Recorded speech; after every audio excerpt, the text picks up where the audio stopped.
Սիրելի քաղաքացիներ, Հայաստանի Հանրապետության 3 միլիոն քաղաքացիներ։ Դուք երևի կամ ձեր մի մասը կամ գուցե մեծ մասը երևի չգիտի, որ Հայաստանի անկախացումից հետո հեծը պատկանել է ձեզ։ Բոլորիդ, 3 միլիոնիդ։ 2002 թվականին սակայն հայրմերը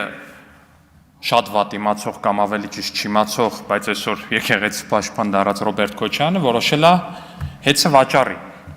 Հեծը վաճառել է Ռոբերտ Քոչյանը։ Գիտեք ինչքանով, սիրելի քաղաքացիներ։ Ինձ, ձեզ, բոլորիդ պատկանող հեծը Ռոբերտ Քոչյանը վաճառել է ուշադրություն 12 միլիոն դոլարով։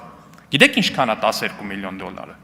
Մոտավորապես այնքան, ինչքան արժի Ռոբերտ Քոչյանի տունը։ Երկրորդ անգամ էս անալոգիան բերում։ Գիտեք ինչքան է 12 միլիոն դոլարը։ Դա հասկանալու համար պետք է ընդամենը գիտակցել, որ Ռոբերտ Քոչյանի ունեցվածքից այս պահին դեռ հայտնաբերված,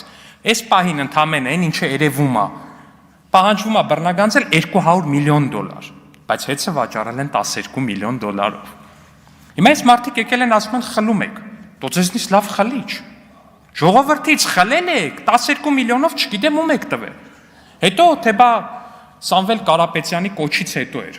Բա Սամվել Կարապետյանի կոչը ինչից հետո էր։ Այն պլանը են, որ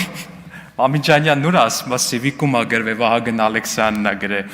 Վահագն Ալեքսյանն է տարել այն տերորիստի տանն է դրել, պարոն Մամիջանյան։ Այդ ձեր կողմից չգրած ու ձեզ չպատկանող պլանի շրջանակներում, որտեղ գրած էր Սամվել Կարապետյան, կոչ պլյուս 5000 հոգի։ Այդ կոչ պլյուս 5000-ի շրջանակներում Սամվել Կարապետյանը կոչը արել։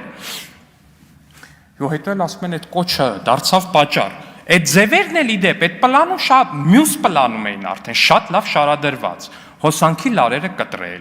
ավտոբուսները վառել, եկել ավտոբուսներից եք խոսում, այդ ավտոբուսները դուք պետք է վառեիք, դուք ինչ գործ ունեք այդ ավտոբուսների ներսում, տուգանում են, չեն տուգանում, ինչ են անում, դուք այդ մարդկանց պետք է վառեիք ախր,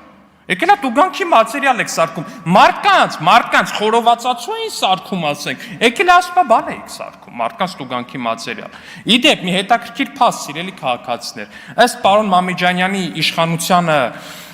ընդդիմությանը չպատկանող եւ իմ ձեռամբ գրված պլանի